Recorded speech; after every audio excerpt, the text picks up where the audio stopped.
Assalamualaikum warahmatullahi wabarakatuh. Salam sejahtera untuk kita semua, Bapak Ibu. Waalaikumsalam warahmatullahi wabarakatuh. Ya, Bapak Ibu, bagaimana kabarnya pagi ini? Alhamdulillah Baik Bu, sehat walafiat.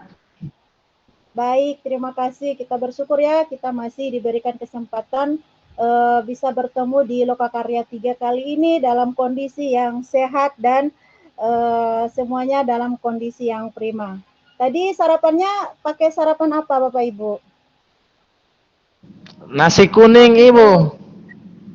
Oh, sarapan andalan ya di Gorontalo, nasi kuning. Nasi kuning kalau dipakai tidak pakai santan enak ya. Ada lagi mungkin yang lain sarapannya pakai apa? Mungkin ada yang belum sarapan? Roti, Bu. Roti. Iya.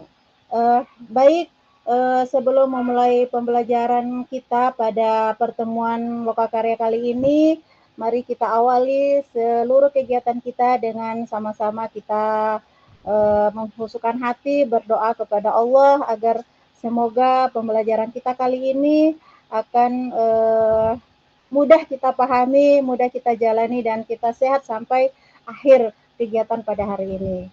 Berdoa kita mulai ya. Oke, doa selesai. Bapak Ibu, tentunya tidak enak ya kalau misalnya pada kali ini kita tidak saling mengenal. Perkenalkan saya ya, nama saya Ektris Rahim. Saya guru dari SMP Negeri 1 Tilamuta, Kabupaten Bualemo. Baiklah, untuk dengan berjalannya kegiatan pada hari ini, Bapak Ibu akan saling mengenal untuk satu sama lainnya. Bapak Ibu, sebelum pembelajaran kita mulai juga ya, tentunya kita harus ada kesepakatan kelas. Yang pertama, kita harus hadir penuh fokus, artinya pikiran kita, hati kita itu sepenuhnya berada di kelas ini. Kemudian kita fokus pada apa yang kita pelajari pada hari ini. Kemudian memohon kesediaan Bapak Ibu untuk bisa menonaktifkan HP-nya atau bisa saja di-silent. Kemudian menghargai sesama teman ya. Jika ada teman yang ingin menyampaikan pendapat, teman yang lain menanggapi, ditanggapilah dengan kata-kata yang tidak menjatuhkan temannya. Kemudian yang berikut raise hand ya jika ingin menyampaikan pendapat atau ingin izin keluar. Masih ada yang perlu ditambahkan Bapak Ibu? Halo. Tidak ada Ibu. Tidak ada. Oke. Pas. Ya, Pak. Terima kasih. Nah, kita masuk pada materi ya. Tujuan yang akan kita capai pada pertemuan kali ini yaitu Bapak Ibu diharapkan mampu menggunakan strategi berbagi dengan rekan sejawat mengenai pembelajaran berdiferensiasi dan kompetensi sosial emosional.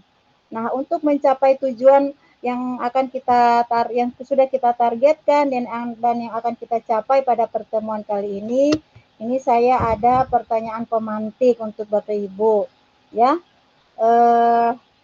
Baiklah, pertanyaan pemantik ini yang pertama, adakah cara alternatif yang bisa kita lakukan untuk memaksimalkan sumber daya yang sudah ada demi meningkatkan kualitas pembelajaran? Kemudian yang kedua, bagaimana kita bisa mengetahui bahwa siswa kita itu bisa menerima dan paham dengan baik pemaparan materi yang kita berikan. Nah, untuk menjawab pertanyaan ini saya sudah share di grup itu link Jamboard ya Bapak Ibu. Mungkin sudah ada yang bisa mengaksesnya.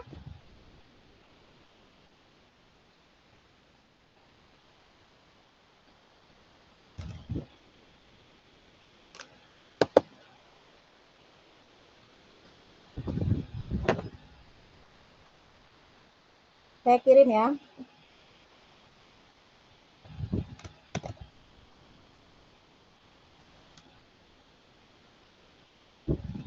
Oke. Silakan Bapak Bapak Ibu isi di link yang saya kirim.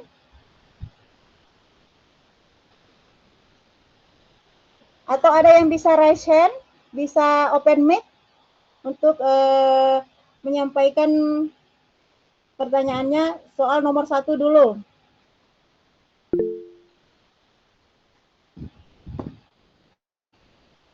Adakah cara alternatif yang Pak bisa kita Suratman, Ibu. lakukan? Oke, silakan Pak Surahman. Ah, jadi untuk cara alternatif untuk bisa memaksimalkan sumber daya yang ada di sekolah itu, pertama kita memetakan mana guru yang mampu berkolaborasi dengan kita, yang sepaham dengan kita untuk menjalankan program-program atau proyek-proyek yang akan dijalankan di sekolah. Seperti itu, Ibu. Terima kasih. Ya, terima kasih atas jawabannya ya. Jadi yang Pak Surahman sampaikan itu adalah kolaborasi dengan rekan-rekan guru. Mungkin ada lagi yang lain? Bisa Ibu diisi Rahma. di jamur. Ibu Rahma, Ya, silakan Ibu Rahma. ya, untuk memaksimalkan sumber daya yang ada, selain kolaborasi, otomatis kita juga menggunakan sepenuhnya dengan alat-alat yang ada di sekitarnya kita, sehingga bisa kita gunakan untuk proses pembelajaran. Sehingganya kualitas pembelajaran pun menjadi lebih meningkat lagi. Jadi memanfaatkan hal-hal yang ada di sekelilingnya kita. Jadi selain sumber daya manusia, sumber daya alam itu juga digunakan. Terima kasih. Ya, baik, terima kasih Ibu Rahma. Jawabannya cukup telah saling melengkapi dengan temannya Pak Surahman. Terima kasih. Baiklah, kita akan pindah pada pertanyaan yang kedua. Bagaimana kita bisa mengetahui bahwa siswa kita itu bisa menerima dan paham dengan baik pemaparan materi yang akan kita berikan?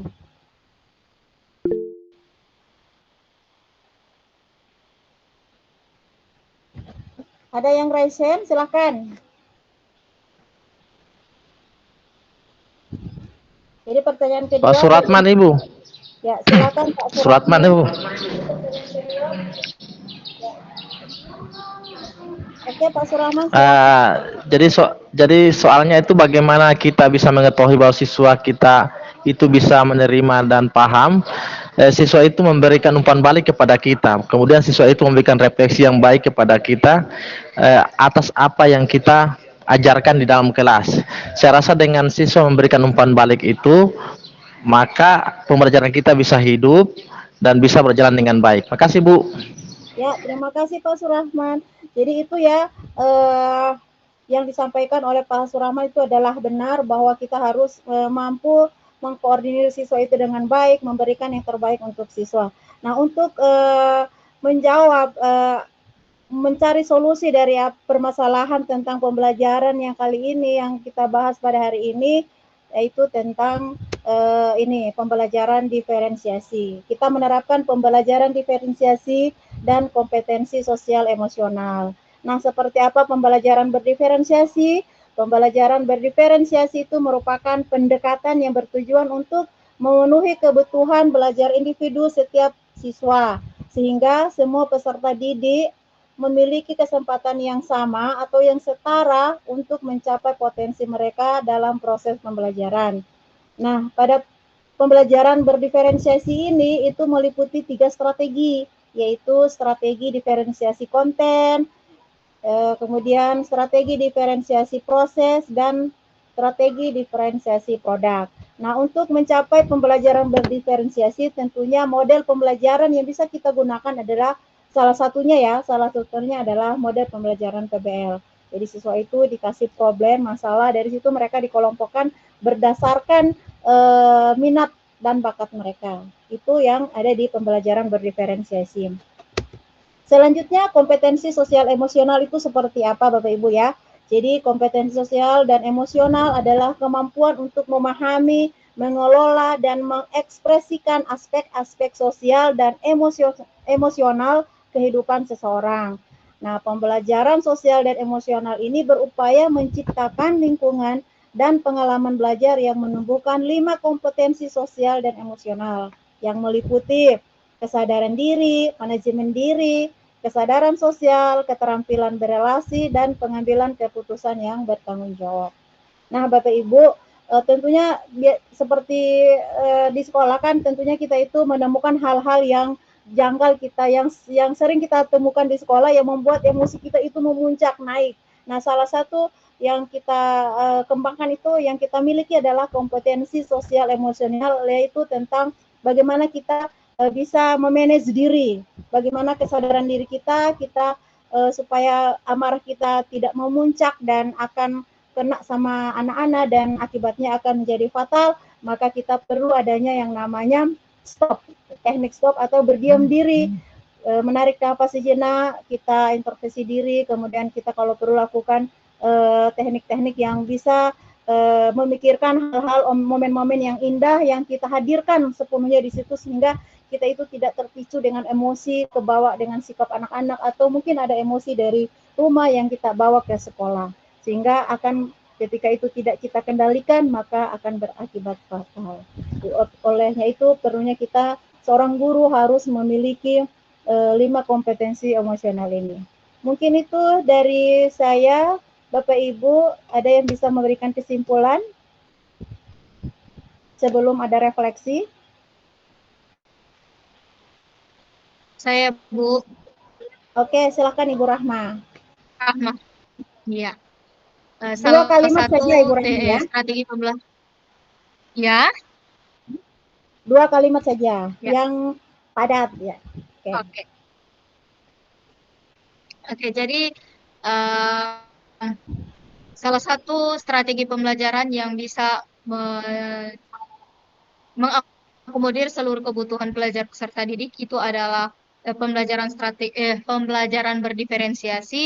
Di sini kita bisa memetakannya sesuai dengan minat dan bakatnya, sesuai dengan pemahaman materi yang dia pahami. Selanjutnya untuk pembelajaran sosial emosional ini juga bisa supaya kita menjadi lebih lebih menekan emosi kita, lebih sabar dalam menghadapi segala situasi yang ada di sekeliling kita. Terima kasih.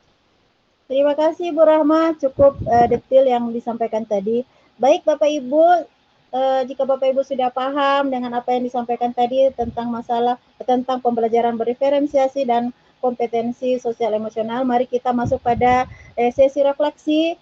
Hal baru apa yang diperoleh pada hari ini, bagaimana perasaannya setelah mengikuti kegiatan, silakan Bapak Ibu tuangkan refleksi Bapak Ibu ke dalam link yang Jamboard yang sudah saya kirim di kolom chat.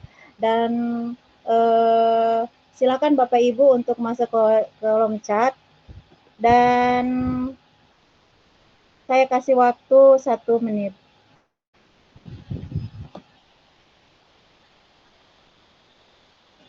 Oke, Bapak Ibu, terima kasih sudah berpartisipasi di kolom chatnya.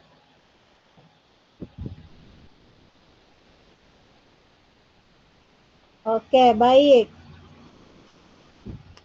Sekarang kita masuk pada sesi terakhir ya Bapak Ibu, dan inilah sesi yang kita tunggu-tunggu yaitu sesi penutup. Nah, pada sesi penutup ini ada kalimat yang bisa sebagai memotivasi kita semua. Ya. Terima kasih. Menjadah wajadah, siapa yang bersungguh-sungguh dia yang dapat. Bapak Ibu, mohon maaf atas kekurangan. Terima kasih. Wassalamualaikum warahmatullahi wabarakatuh. Waalaikumsalam warahmatullahi wabarakatuh.